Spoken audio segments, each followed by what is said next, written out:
Maayong udto gikan sa Solar News Channel Manila. Ako si Menchu Antigua Macapagal.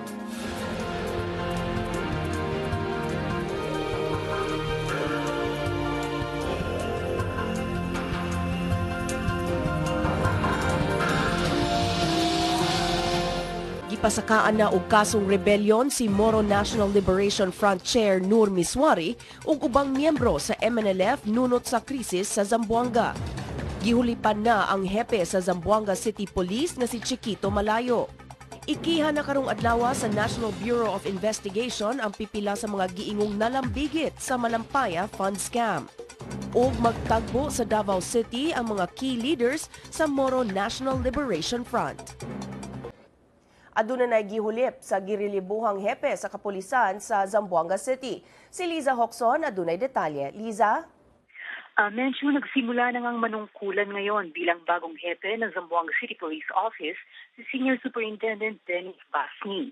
Ito ay kinumpirma mismo ni Police Regional Office 9 Regional Director Juanito Vanyo matapos ihayag kay Zamboanga City Mayor Beng Climaco ang listahan ng 3 opisyal ng pulis na posibleng ipalit kay outgoing Zamboanga City Police Office Officer in Charge Senior Superintendent Jose Chiquito Malayo. Si Basni ay nanilbihan bilang Chief ng Intelligence Division ng Police Regional Office 9 bago ang kanyang bagong assignment sa Zamboanga City Police Office. Siya ay graduate ng Philippine Military Academy Class of 1989. Matatandaang si Basni ay humalili kay Malayo matapos matanggap ang isang memorandum galing sa Camp Crame na nag-uutos na bumaba si Malayo sa kanyang pwesto. Naka-assign ngayon si Malayo sa Police Regional Office 9.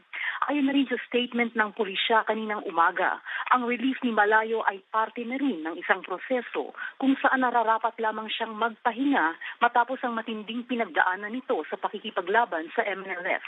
Matatandaang si Malayo ay nanguna sa mga balita noong nakaraang linggo matapos mag-hostage ng mga MNLF fighters sa isang barangay ng Zamboanga. Nakawala ito noong hapon din yun kasama ang 23 rebeldeng na pasuko daw niya. Bagamat binibigyang halaga ng PNP ang kontribusyon ni Malayo, sinabi rin nila na may responsibilidad pa rin siya na magpaliwanag mismo sa direktor ng PNP Regional Office ukol na rin sa ilang detalye ng operasyon na pinangunahan niya bilang officer in charge ng Zamboanga City Police Office. Menchu? Daghang salamat, Liza Hoxon, reporting gikan Zamboanga City. Sa pagbalik sa Solar News Cebuano, mangulit na ang gatusan ka mga sakop sa Cebu City Police nga gipakatap kat atol sa krisis sa Zamboanga City. Ang detalye sa among pagbalik.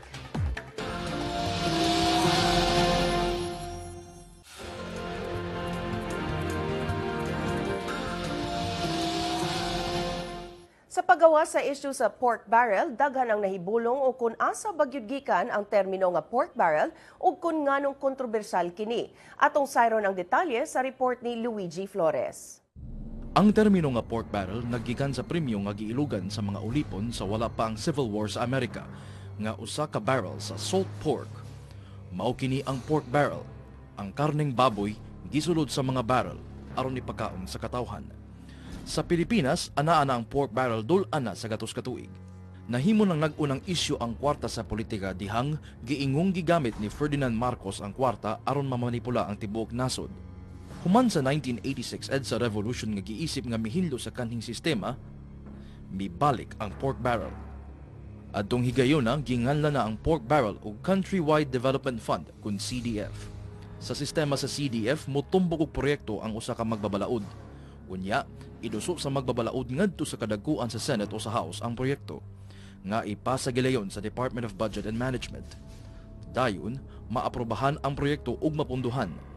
Kung mapunduhan, ipatuman ang proyekto. Ubos sa CDF, makadawat ang senador og 18 milyones pesos, samtang makadawat ang kongresista og 12.5 milyon pesos. Dili giserbisyuhan sa mga kongresista ang tibuok nasod. Gipili ra sila sa mga tao sulod lang sa ilang distrito. Busa, daghang natugod nga mga basketball court, covered court, mga eskwelahan o classroom ug uban pa sa tagsa-tagsa nila ka distrito. Hangtod nga gibutyag sa usa ka kongresista ang giingong anomalya sa Countrywide Development Fund. Matod sa maong kongresista, makakwarta ang mga magbabalaod gikan sa CDF. Ni adtong higayuna giumol sa mga kongresista ang plano nga usbon ang sistema.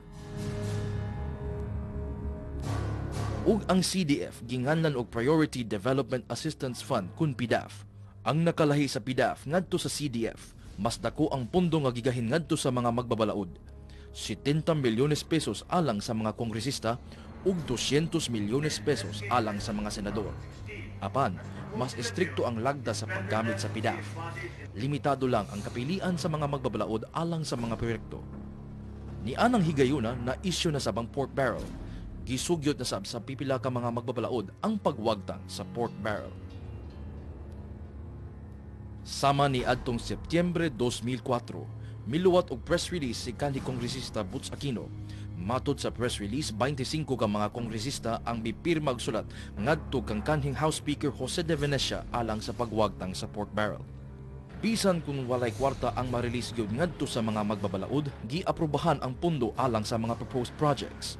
Sagad ipaagi ang pundo sa mga proyekto ngadto sa mga non-government organizations. Dinhi na mosulod ang mga sama ni Janet Lim Napoles. Nagsugod na sab ang giisip nga kinadak ang iskandalo sa pork barrel, dihang nag-isig panghunaw na ang mga giingong nalambigit sa pork barrel scam. Giingong si Napoles ang nag-umol sa maong mga NGO. Kung tuuhan ang ebidensya sa mga whistleblower nga gisangkat ngadto sa ombudsman, nakaporsyento ang tanang nalambigit sa pork barrel scam sa kwarta sa katawhan ug nga nalambigit si Napoles sa tanang iskandalo sama sa fertilizer fund scam, malampaya fund scam ug sa mga ghost deliveries. Sa tunga-tunga sa Agosto mipagawas ang Commission on Audit sa ilang findings. Sa wala pa matapos ang Agosto, misurrender si Napoles ngadto kang Presidente Aquino. Naukay ang katawhan tungod sa pork barrel scam. Nagmartsa sila sa kadalanan. Gipagawasab sa katawhan ang ilang kalagot sa pork barrel scam ngadto sa social media. Napahigayon sab ang Million People March. Ugma, aduna na say himuon nga Million People March aron pag-awhag sa hingpit nga pagwagtang sa pork barrel. Duyog ang panghinaot nga mahumana ang daw nakagamot na nga pagpangurakot sa nasod. Luigi Flores, Solar News. Atong sayro ng front pages sa mga pamantalaan sa Sugbo. Sa Sunstar Cebu, iduso sa Cebu City Government ang duga nga 16 million pesos nga budget alang sa barangay elections karong bulana. Sa Sunstar Super Balita, gipusil ug namatay ang usa ka labor union leader sa Toledo City, Cebu ni adtong Martes sa gabii. Sa Cebu Daily News, pasakaan nagkasong murder ang tulo ka suspect tungod sa giingong pagkulata ug pagpatay sa shopper sa usa ka department store sa downtown Cebu City ni adtong Abril. Og sa The Freeman, gipaubo sa preventive suspension si Mandaue City Councilor Editha Cabahog ug laing 7 ka opisyal tungod sa giingon nga pagpangurakot sa dihang nagserbisyo pa sila sa barangay. Muuli na balik sa Sugbo ang kapin sa gatos ka mga pulis nga gipadala sa Zamboanga City. Si Justin Vestil adunay detalye. Justin? Yes, Menchu. Karon nga nahuman na ang kagubot sa Zamboanga City, papulio na balik sa Sugbo ang 130 ka police personnel sa Central Visayas Regional Public Safety Battalion kinsa gipadala isip augmentation force. Gipaabot ni Police Regional Office 7 Director Chief Superintendent Danilo Constantino nga sayo karong bulan na makabalik ang tropa aron sa kini makatabang sa barangay election sa October 28. Hinuon mag-agad si Constantino sa Kamkrame kanus akahakuhaon gikan sa Zamboanga City ang tropa sa Central Visayas. Kung dili makauli sa saktong panahon ang mga police personnel, ang Armed Forces of the Philippines Central Command, CENTCOM, mo'y mutabang sa PRO 7 alang sa pagsiguro sa barangay elections. Sa pagkakaroon, mitabang ang 130 police personnel sa mga sundalo sa gihimong clearing operations sa Zamboanga City. Nagpasalamat sa si Constantino nga walay casualty bisan usa sa gipadalang tropa. Mencho? Daghang salamat, Justin Vestil, reporting gikan Cebu City. Patas-an na ang budget sa Legislative Office sa Tacloban City alang sa sunod tuig. Si Wilmark Amazona adunay detalye. Wilmark? Menchu, nakadesisyon ang administration ni Mayor Alfred Romualdez tugangan ang budget alang sa City Legislative Office diya sa 2014 proposed budget. Kini nahitabuhong man nilambo ang relasyon tali sa Mayor Legislative ubos sa bagong Vice Mayor Jerry Ocasin. Sa mga minimal lang ang budget sa Legislative Office ubos ni kanhi Vice Mayor Arvin Anthony kinsa nga na ilang kritiko sa Mayor. Base sa proposed 2014 city budget nga kapin 960 million pesos, ang sangguniang panglungsod adunay allocation nga 43.5 million pesos, 22% nga mas dako kini kaysa 34.16 million pesos karong tuiga.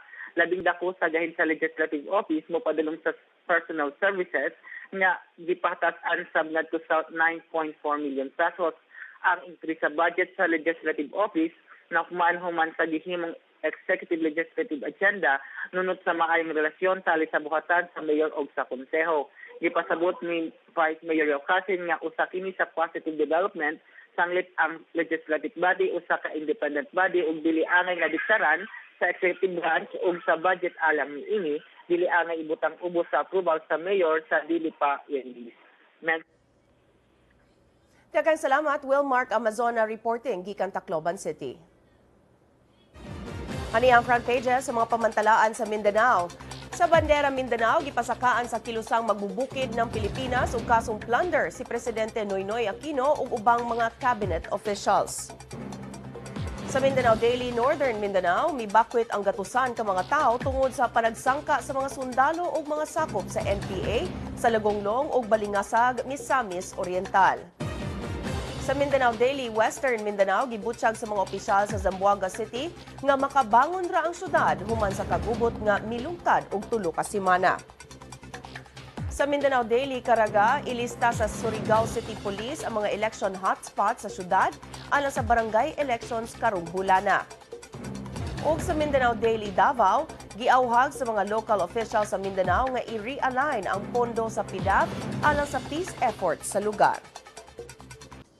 Wala motuo si Cagayan de Oro City Mayor Oscar Moreno nga daghan ang biktima sa summary killing sa iyang dakbayan sa milabayng 2 ka bulan. Si Cheng Ordonez adunay detalye. Cheng? Menchu, buot karon ni Mayor Oscar Moreno nga ipaklaro sa hepe sa kapulisan ning dakbayan sa Cagayan de Oro, Senior Superintendent Graciano Mijares, ang eksaktong gidaghanon sa mga biktima sa giingong summary executions. Dili kato si Mayor Moreno nga sa buwan lang sa Agosto hangtod Setyembre miabot ngadto sa 18 ang gidaghanon sa mga biktima. Mato di Moreno, dili makiangayong ngadto sa dakbayan ang report sa kapulisan. Nagtuo si Moreno nga sayop ang statistics. Alang kay Moreno, ang maong gidaghanon sa summary killing alang sa tibok Mindanao sulod sa maong gidugayon. Ipasabot ni Superintendent Adonis Mucia sa Investigative and Detection Department sa Cagayan de Oro Police nga ila pausab gikolekta ang mga reports sa pagpamatay sukad sa Enero karong tuiga hangtod sa Hulyo. Menchu.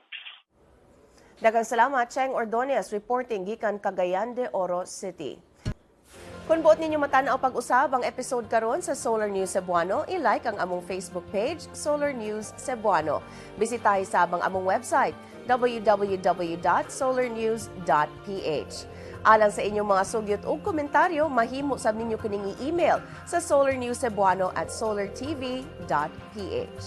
Ug mao kadto ang Solar News Cebuano, hangtod ug mapuhon ako si Mencho Antigua Makapagal. Daghang salamat ug maayong hapon.